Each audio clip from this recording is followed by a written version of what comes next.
저 사실은 오늘 오는 거를 되게 제가 목포 좀 좋아하거든요. 이게 문화 역사적인 이런 것도 좀 많이 있는 것 같고. 근데 고대하고 있다가 사실 코로나가 요즘에 좀 확산이 되는 바람에 혹시 취소될까 봐 되게 조마조마했었어요. 예. 그래도 이렇게 저는 요즘에 뭐 비대면으로도 강의를 많이 하고 또 뭐 대면 강의도 가끔 하긴 하지만 저는 비대면보다 대면이 좋더라고요. 이렇게 들으신 분들 얼굴도 같이 보고 그렇게 하는 게 좋은 것 같아서 동영상부터 먼저 하나 더 보여드리겠습니다. 백령도. 이번에는 백령도로 여행을 한번 떠나보겠습니다. 저는 이때 아쉽게도 제가 백령도로 이때 못 들어가고 저희 그 연구원 2명이 다 여자 연구원들인데 가서 뭘 지금 하고 있냐면은 복을 짓고 있습니다. 여기에 지금 그물에 물범 들어보셨죠? 우리나라에 사는 멸종위기종입니다. 물범이 여기 백령도하고 서해 일부 이렇게 오기도 한다 그러는데 거의 서해에선 보기 어렵고요. 백령도 가면 이제 볼 수가 있죠. 근데 그물에 걸렸어요. 어민이 버린 그물에.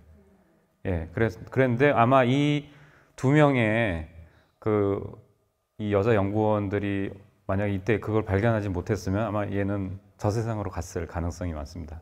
그래서 제가 농담으로는 분명히 얘가 후에 박씨는 안 물어줘도 뭔가 보답하러 올 거다, 이제 그 얘기를 이제 합니다. 이런 일들이 흔하게 일어나요. 정말 바다에 가서 이렇게 연구하거나 조사를 하다 보면은 이렇게 눈에 보이듯이 이런 일들이 일어납니다. 지금 보시는 거북 같은 경우에도 뭐 아까도 몇 개 사진 보여드렸지만 지금 얘는 그물에 이렇게 얽혀가지고 완전히 조직이 괴사가 됐습니다.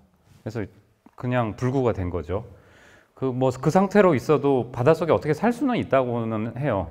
근데 아무래도 이제 헤엄치기가 굉장히 이제 곤란해지겠죠.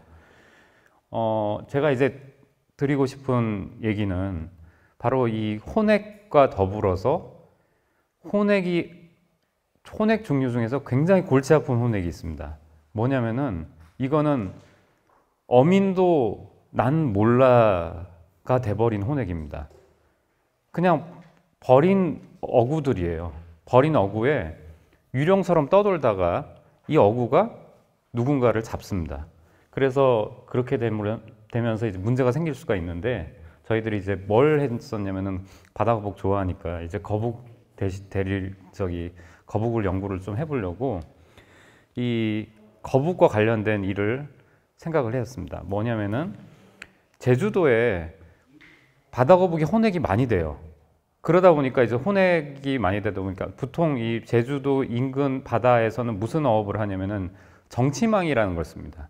그래서 정치망을 쓰면은 정치망 안에 가끔가다 이제 거북이들이 들어와요. 거기에 뭐 놀다가도 들어오기도 하고 뭐 먹으러 들어오기도 하고. 그래서 들어오면은 보통은 다행스럽게도 어민들이 신고를 합니다. 해경에 신고를 합니다. 그러면 저희 이제 같이 연구하시는 그 어구 전문으로 하시는 김병욱 교수님이 그 신고를 받아서 저희한테 뭐 알려주고, 그럼 저희가 또 저기를 받아가지고 나중에 얘네들이 뭐 구조된 애들은 구조되고 아니면은 그냥 돌려보내도 되는 애들은 거기에다가 이렇게 태그를 달아요. 아까 보셨죠? 그 위성 태그 추적 장치를 달아서 바깥으로 이제 보내는데, 근데 지난 몇 년간 어획된 유령 어업으로 걸린, 말하자면 유령 어업이든 아니든 하여튼 혼액이 되든 어떤 방식으로든 걸린 애들의 데이터를 쭉 보니까 어떤 마을은 여기 귀덕리라는 마을인데 귀덕리에는 꽤 자초가 많이 돼요. 그런데 이 신상리는 생각보다는 그거보다는 좀 많이 현저하게 적게 나타나더라고요. 여기 이웃하는 마을임에도 불구하고 비슷하게 생긴 마을인데 이 거북의 혼액 정도가 다른 겁니다. 그래서 어떤 생각을 했냐면은 요 얘기를 먼저 하기 전에 제가 하나 동영상 요즘에 넷플릭스 보시죠? 예. 그 넷플릭스에 작년에 다큐멘터리 부분에서 아마 거의 최상위권에 있었던 다큐멘터리일 겁니다. 시스피러시라는 영화인데요. 이게 sea, 바다, 그리고 conspiracy, 음모를 합쳐서 만든 그런 단어입니다. 시스피러시에서 뭘 얘기를 하냐면은 우리가 모르던 바다의 진실에 대해서 좀 얘기를 하는데, 예를 들면은 바다 위에 이따가 제가 설명을 드릴 겁니다. 저 바다 위에 쓰레기섬 들어보셨죠? 그 태평양 한가운데 쓰레기섬에 과연 어떤 쓰레기가 많을까? 근데 우리가 버린, 그냥 일반인들이 버린 쓰레기가 많을 거야 라고 이렇게 생각을 하는데, 사실 알고 보면 이 영화에서 뭐를 얘기하냐면은 한 46% 정도의 그 쓰레기는 대부분 어구에서 비롯된 거야 라고 얘기를 합니다. 그래서 우리가 이제 그 사실에 대해서 잘 몰랐죠. 아까 그 여기에 지금 40 몇 퍼센트의 어구들이 플라스틱 쓰레기 대부분을 차지하려 하고 있다고 그랬는데, 저희가 연구한 결과도 비슷하게 나오는 겁니다. 그러니까 폐어구가 더 많았어요. 그러니까 훨씬 많은데 한 70 몇 퍼센트 정도가 폐어구로 차지를 하고 있고요. 그 폐어구 중에서 특히 사람 일반인들, 어민들이 버린 것과 그리고 또 일반 레저로 버린 것들의 그 차이가 있잖아요.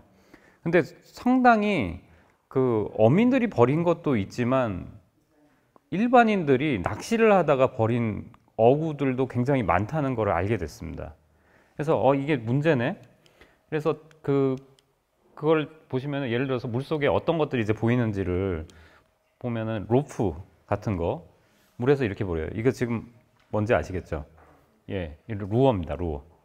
미끼. 그리고 여기에 지금 보시면은 낚싯줄이 엉켜가지고 해조류나 이런 것들을 감싸고 있고, 뭐 낚시 그물이라든지 이런 것들이 엉켜 있는 상태로 밑바닥에 있는 경우가 굉장히 많이 있습니다.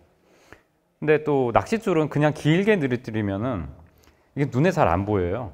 그래서 지나가다가 잘못하다가 이제 걸릴 수도 있죠. 우리 스쿠버 다이빙 하는 사람들이 제일 조심해야 되는 것 중에 하나가 낚싯줄입니다. 낚싯줄 잘못 엉켜가지고 저기 뒤에서 잡아당기면은 잘못하다 이제 걸려가지고 죽을 수도 있어요. 그래서 항상 그 다이버들은 칼을 갖고 다녀야 됩니다. 다이빙 할 때.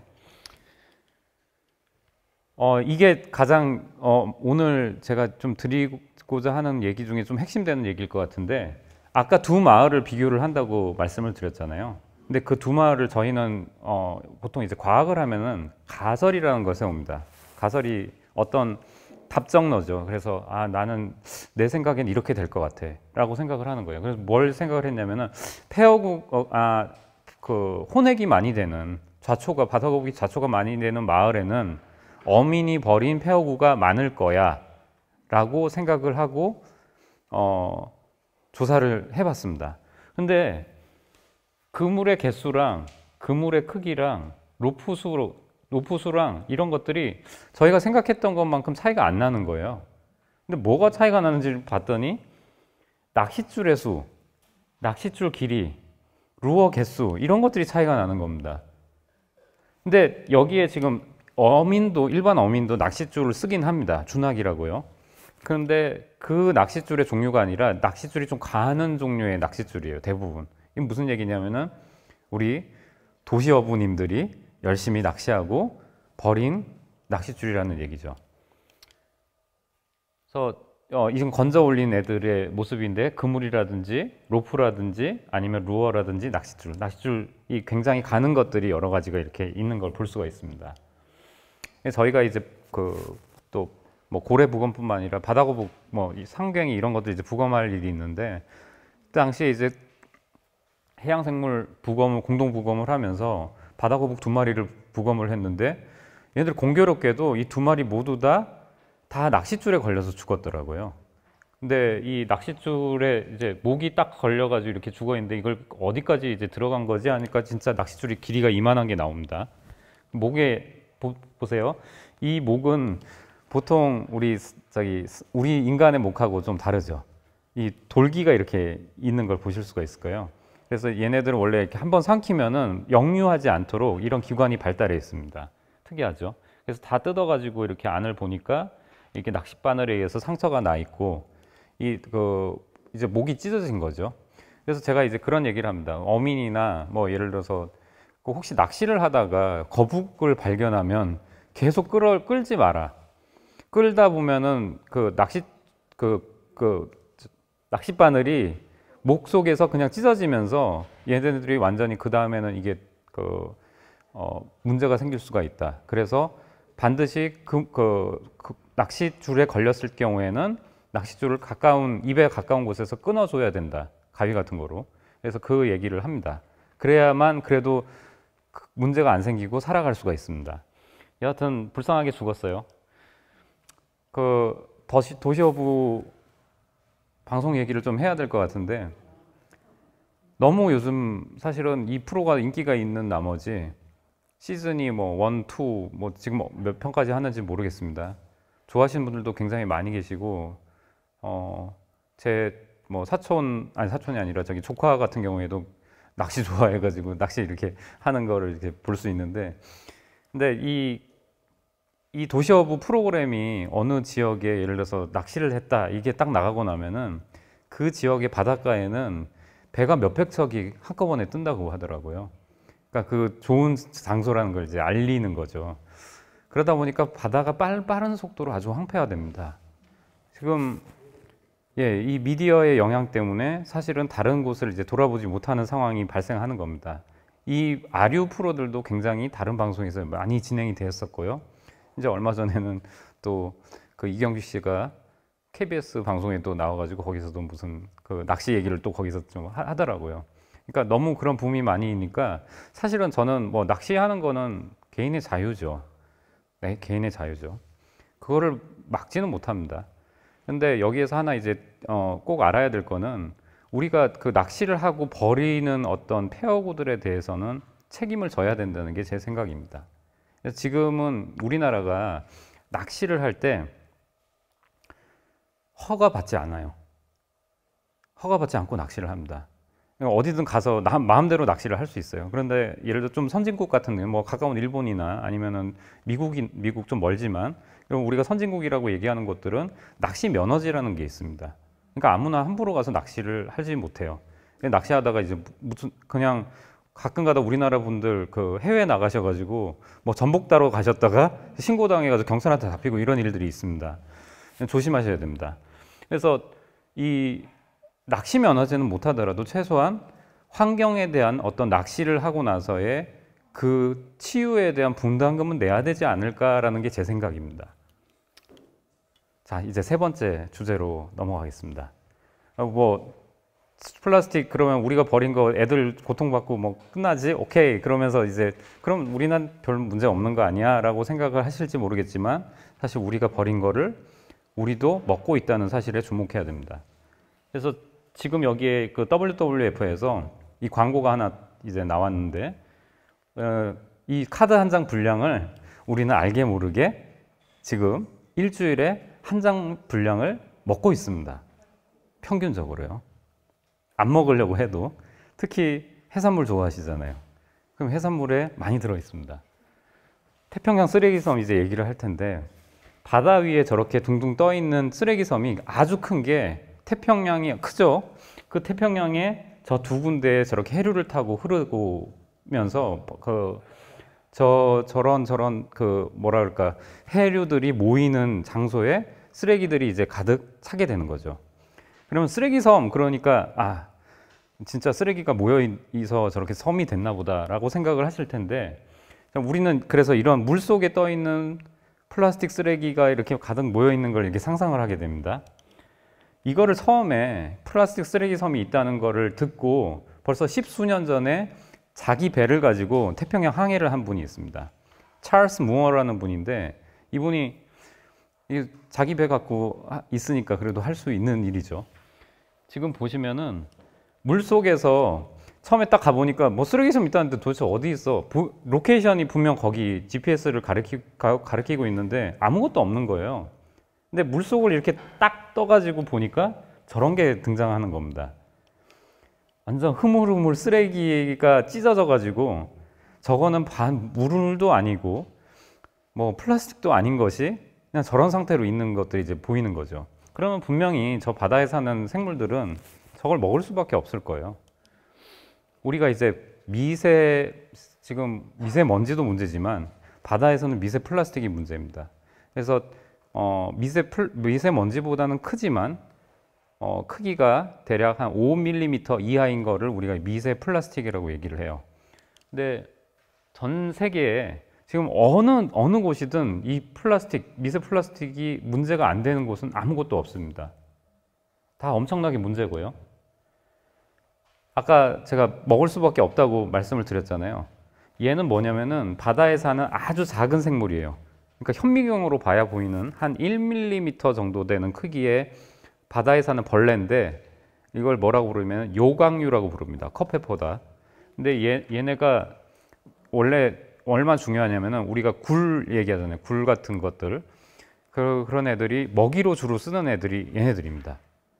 그러니까 얘네들이 결국에는 지금 실험을 한 건데 미세 플라스틱에 형광 입자를 이렇게 투입을 해가지고 여기다가 형광 입자를 입혀서 보니까 먹이든 플라스틱이든 구분하지 않고 다 먹는 겁니다. 먹고 뭐 바깥으로 배출되기도 하고 아니면 안에 쌓여 있기도 하고 이런 거죠.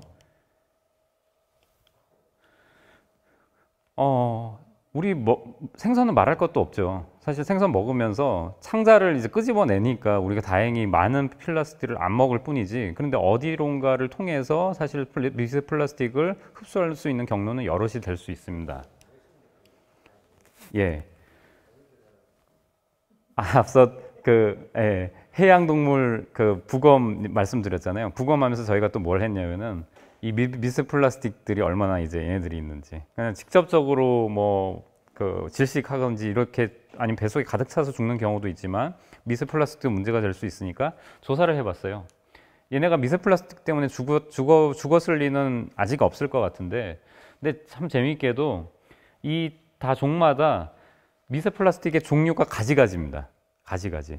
그러니까 우리가 플라스틱이라고 얘기하는 것들이 여기에 한 가지 분류군에만 있는 게 아니라 예를 들어서 나일론이라든지 아니면은 여기 BPA라든지 PP라든지 PVC라든지 이런 한 번씩 들어보셨죠? 그러니까 이런 물질들이 이제 기원이 어딘지를 추적하면은 어느 정도는 알 수 있는 플라스틱들이 여기에 가지가지 들어 있습니다. 이게 전부 다 석유 화학 제품에서 나온 거죠. 자, 그렇다면은 이제 얘네들은 생태계의 가장 높은 곳에 살고 있는 애들이에요. 그러니까 가장 상위 포식자라고 얘기하거든요. 상위 포식자들이 이 정도를 지금 먹는다는 거를 생각해 보면 우리도 사실은 바다에 안 살다 뿐이지 상위 포식자거든요.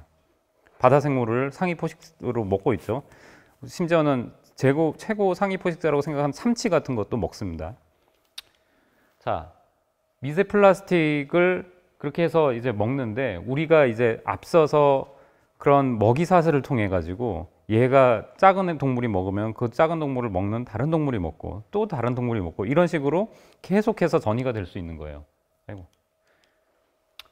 미세 플라스틱이 어떤 영향이 있냐? 뭐 그냥 여러 가지 문제를 얘기를 할 수 있는데 사실은 우리가 플라스틱 모두 다 플라스틱에다가 죄를 뒤집어 씌울 수는 없습니다. 왜냐면은 플라스틱 자체의 물질은 그냥 대부분 소화가 안 돼요. 바깥으로 배출이 됩니다. 근데 여기에는 하필이면 플라스틱의 성질을 좋게 하기 위해서 또는 가공하기 쉽게 하기 위해서 첨가하는 첨가 물질들이 화학 제품들이 많이 들어가 있습니다. 근데 이런 것들이 이제 포함이 되면서 우리의 신체에 어떤 영향을 알게 모르게 영향을 줄 수 있다는 거죠. 이런 것들은 최근에 많이 지금 연구가 많이 진행이 되고 있는 중인데 그런데 많이는 되지만 아직도 우리가 모르는 것들이 너무 많이 있습니다. 제가 하나 강의실 나갔을 때 그래도 나의 건강에 좀 도움이 되는 거를 오늘 들었으면 좋겠다 이러신 분 있잖아요. 그래서 제가 하나 알려드릴게요. BPA라는 물질이 나오는데 이게 어디서 제일 많이 나오냐면요. 영수증. 그 영수증에 이렇게 만지고 다니시는 거 안 좋습니다. 그래서 만지다가 가끔 가다가 입에다가 갖다 대고 그러면은 이게 호르몬 교란 물질이거든요. 그래서 조심하시는 게 좋고요. 근데 요즘에는 좀 비싼 백화점 이런 곳에서 영수증을 받으면 뒤를 딱 뒤집어 보면 BPA 프리라고 써 있습니다. 그래서 좀 안전하겠죠, 대신. 그렇지만 그렇지 않은 곳이 훨씬 많죠. 지금 밑에 있는 커피 좋아하시잖아요. 다행히 지금은 여름이라서 뜨거운 커피를 마실 일이 별로 없지만 만약에 뜨거운 커피를 드신다면 뚜껑을 조심하시기 바랍니다. 그래서 뜨거운 커피 드실 때 반드시 뚜껑을 벗기세요. 저도 벗기려고 노력은 하는데 그게 잘 안 되더라고요. 커피 다 식으니까. 그래서 여하튼 나의 생명을, 나의 건강을 조금이라도 지킬 거냐, 아니면 I don't care 할 거냐. 그거는 선택의 문제라고 생각합니다. 예. 제가 이제 쭉 말씀드린 중에 제가 이분은 꼭 소개해드리고 싶어요. 누구냐면은 레이첼 칼슨이라는 분인데, 너무나도 이 세기에 있어서 이만한 영향을 크게 미친 해양 생물학자가 아마 없을 것 같습니다. 제가 굉장히 존경하는 분인데 1907년에 태어나셔서 1964년에 돌아가셨어요. 근데 그렇다면 우리 나이로 60도 안 돼서 돌아가신 거죠. 근데 이 책이 이 책은 아마 제목을 들어보셨을 겁니다. 침묵의 봄. 그래서 Silent Spring. 이 책은 1962년에 나왔는데 이 책 쓰고 2년 만에 돌아가셨어요.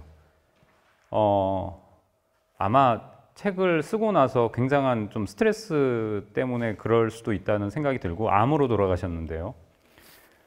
단지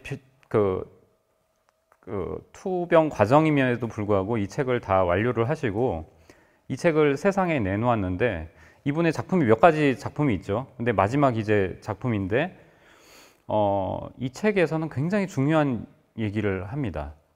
그래서 지금은 우리가 이제 다 대부분 알고 있는 얘기인데 바로 이 개념입니다. 이 당시에는 무슨 일이 있었냐면은 미국의 하천에 펠리컨이 사는데 펠리컨이 대량 폐사하는 사고가 납니다. 그래서 일단은 동물이 주변에서 이제 폐사하고 그러니까 왜 그런지 조사해 봐야 되잖아요. 그래서 조사를 하다가 이제 알게 된 사실이 하나 있는 겁니다. 뭐냐면은 얘 펠리컨의 몸속에 치사량을 초과하는 DDT라는 화학 물질이 엄청나게 들어있는 거예요. 그래서 얘 왜 이렇게 DDT가 많이 몸에 농축되어 있지? 라는 걸 이제 의심하게 됩니다. 근데 분명히 농약으로 섞어가지고 뿌릴 때만 해도 물속에 있을 때는 DDT의 함량은 굉장히 작습니다. 여기 지금 ppm이라고 써 있는데 ppm이면 100만 분의 1이고 100만 분의 1을 다시 소수점 지금 6젠지, 7젠지 모를 정도로 굉장히 낮습니다. 이런 적은 함량을 가지고 있는 DDT가 그 다음 단계에 예를 들어서 작은 동물, 아까 보여드린 요강류 같은 동물들 있죠. 그 동물들을 보니까 0.04 ppm 정도가 됩니다. 그리고 또 다시 그 다음 얘네들을 먹고 사는 작은 물고기로 올라가니까 갑자기 수치가 확 뛰기 시작해요. 0.5 ppm이 돼요. 또 그 다음에 큰 물고기로 가니까 2 ppm이 됩니다. 다 마지막 펠리컨으로 가니까 25 ppm, 이건 무조건 죽지 않고는 살 수 없는 정도의 농축이 되는 거죠. 아마 들어보셨을 겁니다. 미나마타병, 이따이병, 이런 것들 모두 다 일본의 연안에서 잡히는 중금속에 오염된 수은이나 카드뮴에 오염된 어패류를 먹고 일본에 있는 사람들이 걸려서 심각하게 문제가 생긴 병입니다. 그래서 많은 사람들이 이제 불구가 되고 그게 굉장히 큰 환경 이슈가 된 적이 있었죠. DDT는 이것이 알려지고 난 다음에 미국에서 당시 이제 환경의 중요성에 대해서 생각을 하고 이 환경보건국을 따로 이제 설립을 하고 여기에서 더 이상 DDT를 더 이상 이제 판매하지 못하도록 법안을 통과를 시킵니다. 지금 우리나라도 DDT는 농약으로 쓸 수가 없어요. 이미 세계에 상당한 부를 자랑하는 국가들은 DDT는 더 이상 이제 쓸 수 없는 농약입니다. 그런데 사실 뒤에 나오는 이제 스토리를 보면은 저기 지금 같은 책의 제목으로 제가 앞서 소개해드린 크리스 조던이 작품을 만들었습니다. 그래서 저는 이 작품을 직접 제가 보러 갔었어요. 성공미술관에, 우리나라에도 몇 번 오셨거든요. 그래서 이 성공미술관에 작품 전시를 했는데 지금 진짜 한 땀 한 땀 새 18만 3천 마리의 새로 이 그림을 그립니다. 이게 뭘 뜻하는 건가? 그래서 보니까 18만 3천 마리는 뭐 하루도 1년도 아니고 매일 미국에서 농약으로 죽는 새의 수랑 맞먹는다고 합니다. 그러니까 DDT가 없어졌지만 DDT 말고 다른 농약이 이들을 괴롭히고 있는 거죠. 그렇다면은 왜 제가 이 얘기를 했을까요? 플라스틱은 그럼 어떻게 되는 거예요? 라고 질문을 하실 수가 있을 것 같아요. 그래서 제가 이 문제를 굉장히 정말로 고심했었는데 정말로 신기하게 아직까지 명확한 답이 없습니다. 정말로 신기하게. 지금 어디까지 연구가 되었냐면은 지금 계속 연구들이 나오고 있거든요. 최근 연구에 따르면은 작은 물고기들을 위로 이렇게 먹어가지고 올라오면서 분명한 거는 플라스틱도 전이가 된다는 겁니다. 그렇지만 아직 그 생물에 농축되는 정도가 그게 농도가 낮기 때문인지 거기까지는 아직 검출이 되는 정도까지 나오진 않았습니다. 그나마 다행이라고 얘기를 할 수 있겠죠. 제가 제주도 연구하러 자주 가서 굉장히 뭐 좋아하기도 하는데 청정해역이라고 하지만 사실은 어떤 곳들 요즘 가면은 거의 쓰레기로 안 덮인 곳이 없습니다. 해안가는. 그래서 큰 저런 페트병부터 시작해서 심지어는 이렇게 뭐 아예 큰 쓰레기에 그냥 생물들이 가득 붙기도 하고 더 심각한 거는 이 작은 그 부서진 미세 플라스틱들이 여기 가득하다는 겁니다. 바닷속도 마찬가지고요. 이미 앞서서도 영상을 보셨지만 예, 뭐 그 우리 비 오고 나면 하천 따라서 흘러온 그 쓰레기들이 어딘가 바닷가에 이렇게 쌓이는 것들을 볼 수가 있습니다. 제 기억에 이거 아마 제가 검색을 하다가 목포 근처로 제가 기억을 하고 있거든요. 예. 자, 이곳은 어디냐? 예, 아마 여기 계신 분 중에는 안 가보신 분이 더 많을 것 같습니다. 남극입니다. 남극 세종과학기지 앞인데요. 여기도 쓰레기 꽤 많이 있습니다. 우리는 청정지역이라고 얘기하지만 사람들이 당연히 여기도 연구활동하고 가서 살기 때문에 쓰레기가 안 나올 수가 없겠죠. 그래서 한 번씩 날을 정해서 쓰레기 청소의 날을 정합니다. 그럼 가지가지 쓰레기들이 거기서 발견이 돼요. 더 좀 놀라웠던 사실은 제 같이 연구하던 그 프란시인이라는 외국 연구원이 있었는데 이 친구가 유빙이라고 떠 있는 얼음들이 있거든요. 여름철에 저는 이제 하계에 그 남극의 그 세종기지 앞으로 갔었는데 세종기지 가면은 앞바다에 얼음이 이렇게 둥둥 떠다닙니다.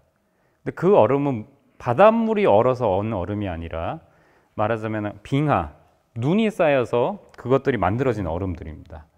그 얼음이 이제 깨지면서 날씨가 따뜻해지면 깨지면서 떠내려오겠죠. 떠내려오면서 항상 보면서 이런 얘기를 농담으로 했습니다. 저 얼음을 꺼내서 위스키 언더락으로 먹으면 정말 맛있을 거야. 그러면서 정말 청정한 곳이잖아 이곳은. 그러면서 농담으로 그렇게 했는데 아니나 다를까 안 먹기를 정말 잘했다는 생각이 들더라고요. 이 친구가 이 유빙을 다 녹여가지고 한 몇 리터를 이제 녹여가지고 그걸 필터를 해봤습니다. 그래서 저한테 뭐 발견했다는 겁니다. 그래서 저보고 오라 그래서 뭔데? 그래서 현미경 보여주더라고요. 현미경 딱 보니까 현미경 속에 가지가지 작은 조각들이 뭐 여기 약간 저기 생물에서 나온 것 같은 것도 있고 지금 보시면 이런 필라멘트들이 있죠. 이건 대부분 우리가 옷에서 이 섬유질에서 나오는 그런 필라멘트들입니다. 역시 마찬가지로 미세 플라스틱입니다. 그럼 얘네들이 어떻게 저기까지 갔을까? 생각해 보건대 바람을 타고 갈 가능성이 제일 많습니다. 그러니까 가장 가까운 나라가 칠레거든요. 칠레에서 공기를 타고 바람을 타고 어디론가 이제 떠오겠죠. 그러다가 이제 눈 속에 핵이 돼서 다시 내릴 겁니다. 이 영상은 제가 따로 안 보여드릴 건데요. 그냥 여기 지금 밑에 클릭해서 보시면은 보실 수가 있을 것 같고 여기는 지금 심해도 마찬가지로 제가 연구하던 곳이 이제 몬테레이 베이 아쿠아리움 연구소라는 곳인데 그곳에 엄청나게 이제 깊은 심해가 있습니다. 거기 앞바다로 나가면은. 그래서 이곳에 있는 연구원들이 바닷속에 쓰레기가 어떤 종류가 있는지를 당시에 이제 분석을 해가지고 이렇게 본 거였는데 여러 가지가 이제 존재하죠. 바닷속에도 심해에도. 그래서 최근에는 이제 마리아나 해구 막 이런 기사도 나오잖아요. 마리아나 해구에도 쓰레기는 있더라 뭐 이러면서 이 동영상을 제가 한번 잠깐 제가 다시 제가 연구하는 곳에서 한국에 왔다가 영국경을 방문해서 제가 직접 연구를 한 사람과 인터뷰를 했습니다. 인터뷰한 장면입니다.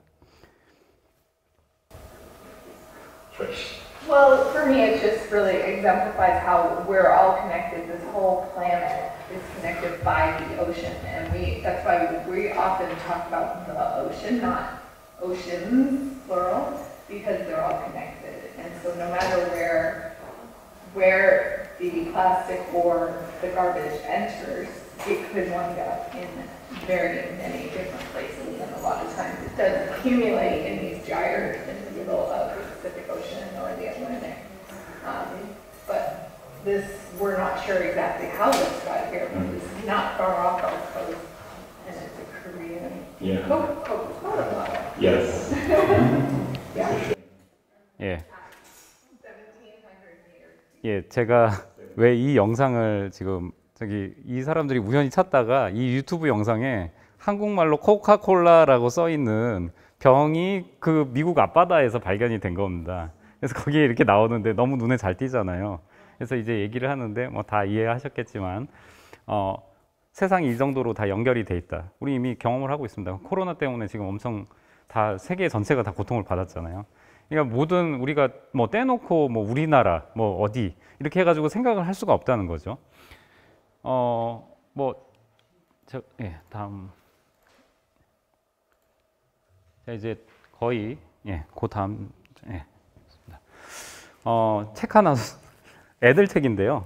혹시 여기 오신 분들, 선생님들이 지금 지긋한 나이가 드셔가지고 손주들 다들 보신 분들이 꽤 계신 것 같아요. 그래서 손주한테 추천하기 좋은 책입니다. 저희가, 하루는 여기 미국에 갈 기회가 있어서 저희 가족하고 같이 시애틀을 이제 가려고 가기 전에 뭐 시애틀 공부 좀 해봐야겠다 해서 시애틀 책을 샀다가 우연히 책방에서 책이 하나가 발견이 됐는데 시애틀에 관한 내용이 아니라 시애틀 추장에 관한 내용입니다.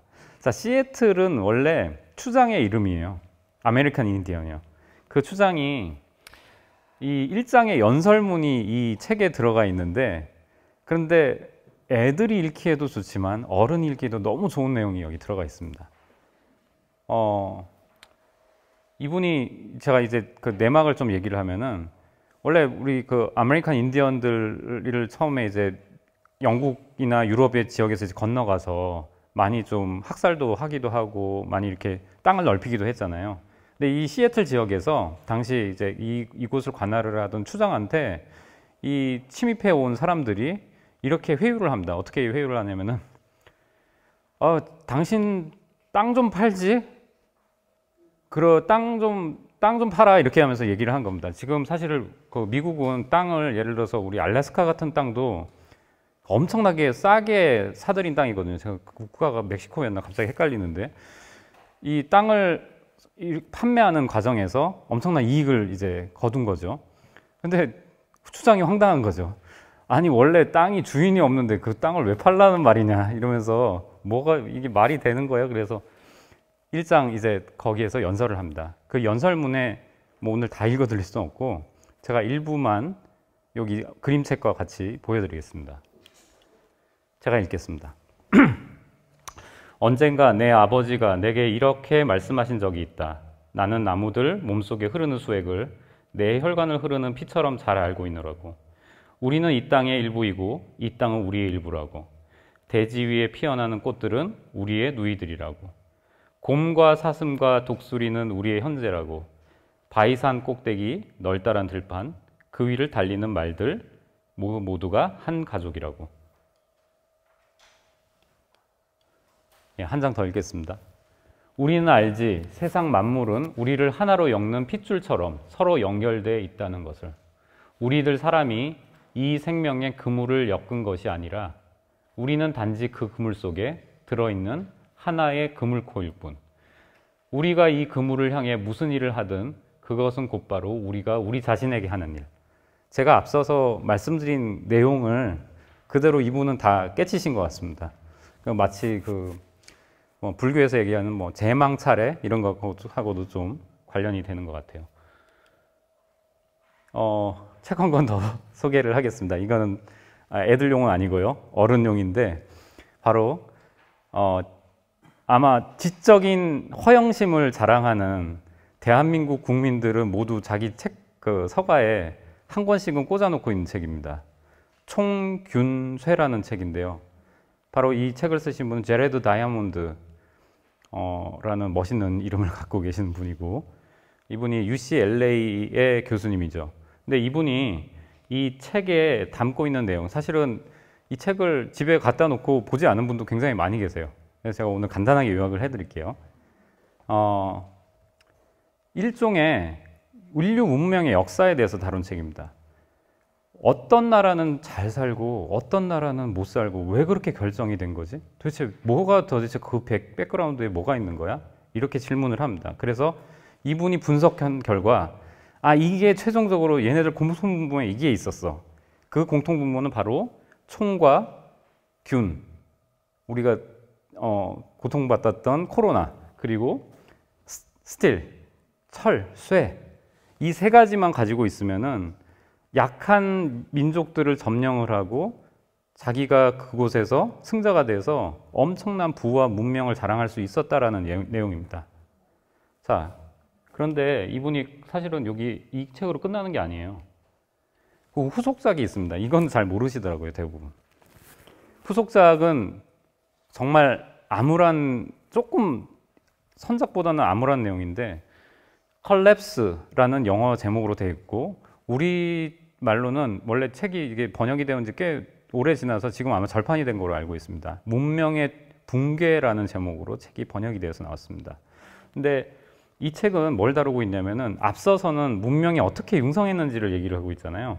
근데 이거는 제목에서 여러분들이 유추하시다시피 바로 문명이 어떻게 하루아침에 망가져 버릴 수 있는가라는 걸 다루고 있습니다. 자, 대표적으로 제가 그냥 몇 개 나라만 꼽겠습니다. 우리가 생각하기에 가장 융성했다가 지금은 그냥 역사책에서나 볼 수 있는 로마, 그리고 마우이 석상으로 엄청나게 그 폴리네시아인들이 거기서 이제 번성을 했다고 하는 그 섬, 이런 것들이 어느 순간에 하루아침에 다 붕괴돼 버리거든요. 그래서 이분이 그걸 전부 다 추적을 해가지고 분석을 해보니까 어떤 결과가 나왔냐면은 이분은 이렇게 주장을 합니다. 바로 이렇게 된 거는 인간이 똑같이 환경을 개발을 하는 것도 가능하지만 환경을 너무나도 지나치게 파괴한 결과가 그런 결과를 낳게 되었다라고 얘기를 해요. 그래서 저는 전적으로 동감합니다. 사실 그렇게 우리는 지금 가고 있는 중이고요. 하나가 일어나면 하나가 항상 반대로 무너지기 마련이죠. 그래서 코로나 때문에 집에서 음식 시켜 먹고 계속 저도 안 할 수가 없는데 우리 플라스틱 쓰레기 계속 얘기하고 있으면서 사실 엄청난 양을 또 만들어냈습니다. 이것들이 계속해서 이제 나갈 거고요. 돌이킬 수 없는 강을 지금 건너고 있는 것 같아요. 음식물 쓰레기도 사실은 어떻게 보면은 우리한테 굉장히 중요한 문제라고 저는 생각을 합니다. 근데 지금 이거를 우리가 이제 공급 과잉의 시대에 지금 살고 있거든요. 너무 버려지는 게 너무 많습니다. 우리 냉장고라는 것이 개발되기 시작하면서 너무 많은 쓰레기가 나오고 있습니다. TV 프로그램에 어서와 한국은 처음이지 프로그램 보다가 이 외국인들이 절에 가서 템플 스테이 하면서 요걸 경험을 하더라고요. 바로공양. 근데 저는 이걸 한번 저는 직접 이제 경험을 해본 적이 있었는데, 템플 스테이를 하면서 굉장히 좋은 방식이라고 생각을 해요. 왜냐면은 여기에는 사실 이게 그 바로공양은 좀 어떤 분들은 되게 꺼림직하게 생각하시는데, 이게 다 이렇게 자기가 먹고 싶은 만큼 뷔페식으로 먹고, 그 다음에 남아있는 것까지 전부 다 설거지 물까지 자기가 통째로 다 마셔버립니다. 근데 이 물을 다시 이제 예를 들어서 마지막 물이 청수물이라는 물인데, 그 청수물은 이거는 그냥 사람이 먹기 위한 물이 아니라 아귀라고 들어보셨죠? 그 아귀가 먹기 위한 물이랍니다. 근데 아귀는 몸이 산만하고 목구멍은 바늘만 합니다. 배고픔에 굶주리는데 여기 절에서 나오는 이 청수물만 먹고 산다고 해요. 그래서 이제 마지막 청수물을 전부 다 그 라스트 설거지를 한 다음에 그걸 다시 돌려가지고 마지막에 이제 그 방장 스님이 딱 보고 거기에 만약에 고춧가루라도 하나 껴 있으면은 얘를 아귀를 죽일 수 있기 때문에 너희들이 마셔야 된다. 그래서 다시 그걸 거꾸로 돌려가면서 마십니다. 저는 그거 한번 경험을 했었어요. 근데 굉장히 시사하는 바가 크다고 생각해요. 우리가 버려지는 쓰레기, 이 음식 쓰레기 문제를 해결하기 위해서도 어떻게 보면 이게 타당한 우리가 지향해야 될 방식이 아닌가, 저는 좀 그렇게 생각을 해왔습니다. 아까 제가 아래에서부터 위로 올라가는 생물 농축에 관해서 얘기를 했잖아요. 지금 위에서부터 아래로 내려가는 걸 한번 이제 거꾸로 뒤집은 걸 한번 생각을 해보겠습니다. 이게 뭐냐면은, 저는 플라스틱 얘기를 하다가 여기까지 얘기가 나왔는데, 지금 우리 참치, 아마 좋아하시는 분들 꽤 계실 겁니다. 이 참치 1kg을 만들기 위해서 얼마나 많은 식물 플랑크톤이 필요할까라는 문제를 한번 생각을 해보겠습니다. 이게 바닷속 생태계는요, 굉장히 비효율적이에요. 그 다음에 있는 애들이 이 애들, 예를 들어서 위에 있는 애들을 먹여 살리기 위해서는 그 10배가 필요합니다. 그래서 참치 1kg 만들기 위해서는 10kg의 중간 크기 어류가 필요하고요. 얘네 만들려면 100kg의 작은 어류가 필요하고, 얘네를 만들려면 1000kg의 동물성 플랑크톤이 필요합니다. 그래서 최종적으로는 10,000kg의 식물 플랑크톤이 필요해요. 우리는 보통 아마존에 밀림 어쩌고저쩌고 해가지고 그 생소 이거 저기 한다고 막 그 얘기를 하는데, 저는 모르면 몰랐지 아마존의 밀림보다 훨씬 더 많은 양을 바다에 있는 식물 플랑크톤이 생산을 하고 있습니다. 근데 그게 잘 안 알려져 있죠. 심지어는 그게 완전히 계산된 적도 없습니다. 근데 이 어마어마한 이 단지 참치 1kg을 생산하기 위해서 이 정도가 생산이 된다는 걸 생각해 보세요. 그럼 이제 우리가 참치를 먹게 되면 이 정도로 파괴를 하는 겁니다. 그렇다면은 어떤 방식의 식사가 좀 바람직할까는 한번 생각해 볼 필요가 있다고 생각해요. 그래서 우리가 이거를 먹지는 못하겠죠. 식물 플랑크톤을 어떻게, 아직까지 그런 기술은 안 되거든요. 근데 예를 들어서 좀 더 약간 중간 단계, 그러니까 보통 높은 것보다는 그래도 낮은 단계에 있는 생물들을 섭취하는 게 도움이 될 수 있습니다. 모두에게 채식이라는 거를 강요하고 싶지는 않습니다. 저는 그냥 1년에 제 생일날만 채식을 해요. 이게 약간 좀 의미가 있는 것 같아서. 왜냐하면 제가 태어난 날을 축하하기 위해서 살아있는 동물을 죽여서 이렇게 잔치를 한다는 게 좀 기분이 좀 이상하더라고요. 그래서 어느 순간은 제가 이걸 했었는데, 하면서 느낀 게, 와, 우리나라 정말 채식하기 어렵다는 겁니다. 채식하기 찾기 정말 어렵습니다. 제가 인천에 살고 있는데, 인천에서 채식집을 찾으면 채식집이 안 나와요. 한 군데 정도 나옵니다. 근데 유감스럽게도 서울엔 엄청나게 많은 채식집이 있더라고요. 근데 그 문제를 이제 우리가 고민하지 않을 때가 다가오는 것 같습니다. 다행히도. 대체 가공육이라는 거, 그러니까 소위 말해서 콩으로 만든 콩고기 들어보셨잖아요. 제 아들들한테 몇 번 시도를 하다가 아들들이 도저히 비려서 못 먹겠다고, 지금 질려버려서 저기 한 식품 중에 하나인데, 근데 이게 나날이 기술이 발전하고 있습니다. 이제 사람의 입맛을 속이는 게 가능할 정도라고 저는 생각을 합니다. 그래서 이 시장이 엄청나게 지금 커지고 있고요. 또 하나는 배양육입니다. 세포만 키우는 겁니다. 세포만. 생명을 키우는 게 아니라. 그래서 이런 방식의 것들이 점점 나타나게 되면은, 아마 여기 계시는 나이 드신 선생님들이 지금 그 손주들 있으시잖아요. 손주들이 아마 커서 우리 사회를, 지금 사회를 이렇게 들여다볼 때는 어쩌면은, 우리 할아버지 할머니 왜 이렇게 잔인한 방식으로 식사를 했지? 라는 생각으로 우리 세대를 비난할 수 있습니다. 정말 그럴 때가 올 것 같아요. 저는 그 느낌이 확실하게 들거든요. 우리 옛날에는요, 그 미국에서 하던 그 노예제도에 대해서 엄청 비판했잖아요. 근데 옛날에 그 미국에서 유명한 작가들은 노예제도에 대해서 굉장히 관대했어요. 그냥 다 받아들였죠. 그러니까 우리가 생각하는 삶의 진실이나 윤리에 대한 것도 그 기준이 바뀔 수 있다는 겁니다. 하나 더 말씀을 드릴게요. 거의 이제 끝내야 될 것 같은데, 이 전기 자동차 요즘에 핫하잖아요. 테슬라 얼마 어제는 또 그 사주께서 또 불미스러운 사건으로 다시 뭐 언론에 오르내리기도 하지만 이 전기 자동차가 굉장히 친환경이라고 얘기를 많이 합니다. 우리 다 그렇게 믿고 있어요. 예. 근데 저는 좀 사실 아직은 제가 전기 자동차를 사는 걸 좀 보류하고 있는데 이 전기 자동차를 만들기 위해서 배터리가 반드시 필요합니다. 엄청나게 큰 배터리요. 근데 그 배터리를 만들기 위해서 제가 낱낱이 다 얘기를 안 할게요. 전기 자동차의 문제점을 딱 하나만 얘기하겠습니다. 전기 자동차는 저 배터리를 만들기 위해서 저 광산을 다 헤집어 놓아야 됩니다. 근데 이게 광산이 어디 있는지 아세요? 혹시? 우리하고 가까운 나라입니다. 중국이죠. 우리 올 초에 요소수 때문에 엄청 골치 아팠거든요. 근데 저 자원들을 모두 다 중국에서 다 대부분 생산을 하고 있어요. 우리가 말한 희토류라고 얘기하는 거는 땅에서 구하기 어려운 희소성 물질을 얘기합니다.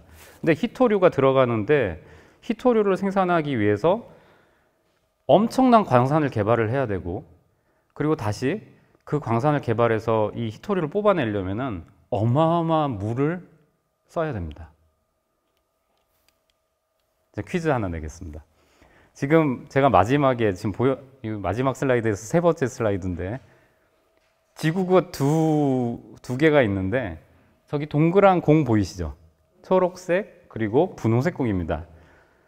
제가 상품을 준비를 못했는데 이 둥근 저 공의 정체를 맞추시는 게 퀴즈입니다.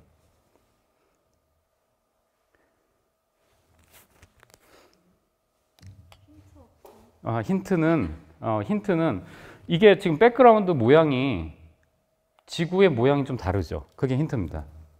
지구의 색깔. 이 동그란 게 뭘 상징할까?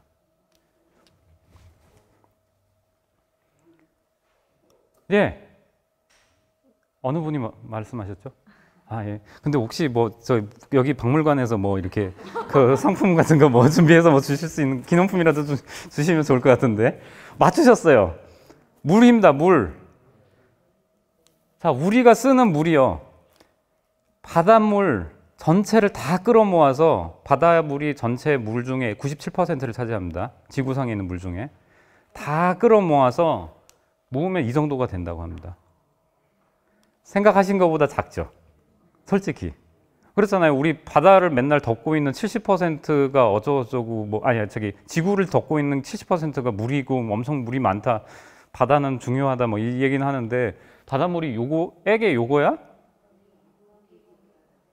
그러니까 이거는 다시 뒤집어서 얘기하면 우리 사과에다가 이 껍질에다가 지금 껍질 한번 이렇게 씌운 거랑 지금 똑같은 겁니다.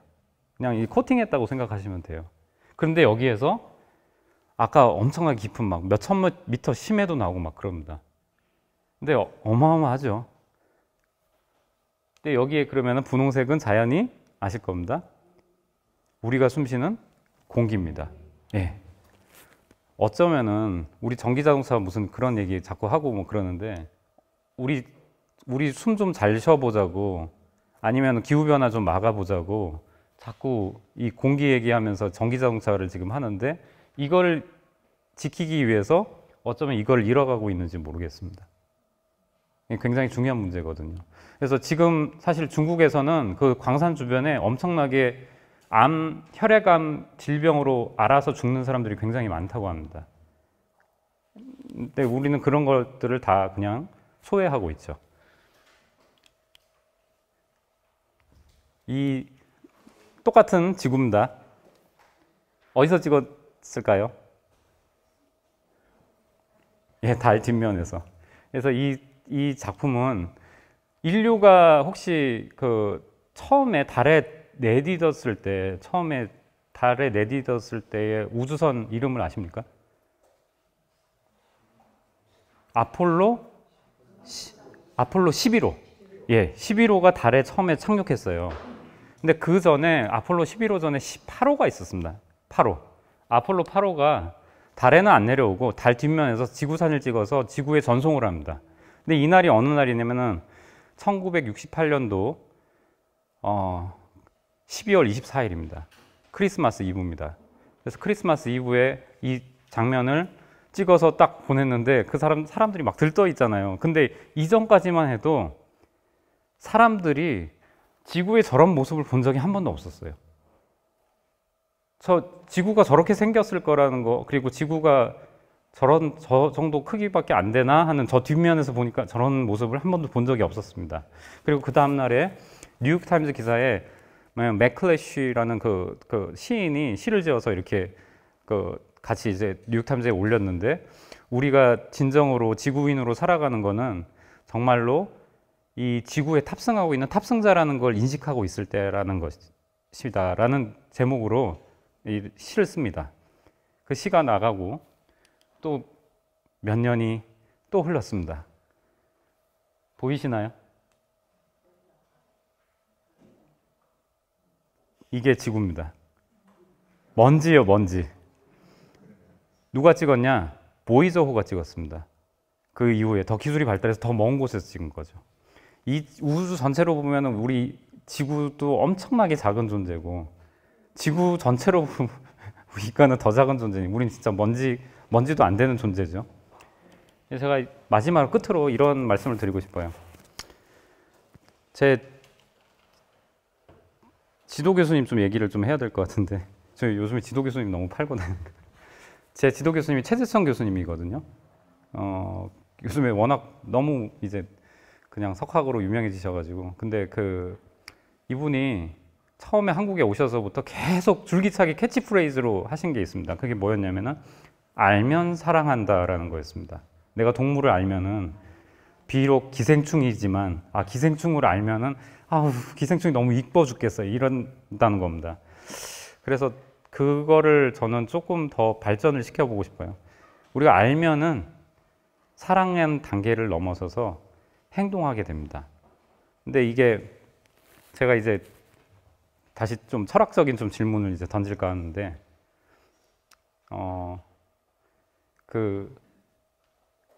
보통 이렇게 알고서 나쁜 짓을 하는 것과 모르고 나쁜 짓을 하는 것과 어느 것이 나쁩니까?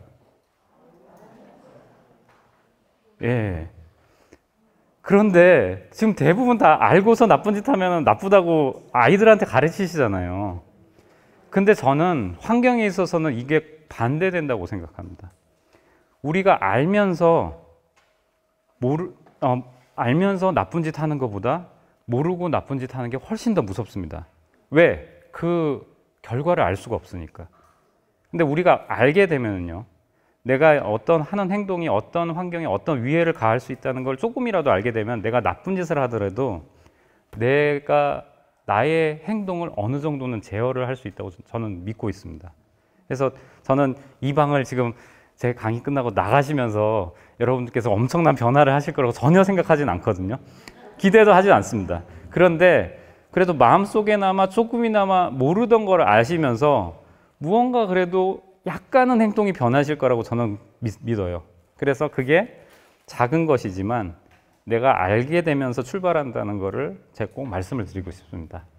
예, 오늘 이 귀한 시간을 저에게 주셔서 너무 감사드립니다.